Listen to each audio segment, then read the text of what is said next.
அஞ்செழுத்திலே வளர்ந்து அஞ்செழுத்தை ஓதுகின்ற பஞ்சபூத பாவிகாள் அஞ்செழுத்தில் ஓரெழுத்து அறிந்து கூற வல்லிரே அஞ்சல் அஞ்சல் என்று நாத நம்பலத்தில் ஆடுவே.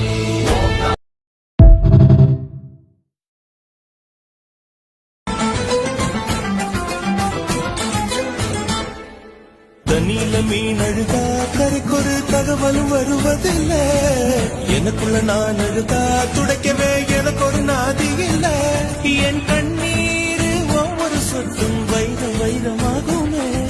சபதம் சபதம் என்றே சலங்கை சலங்கை பா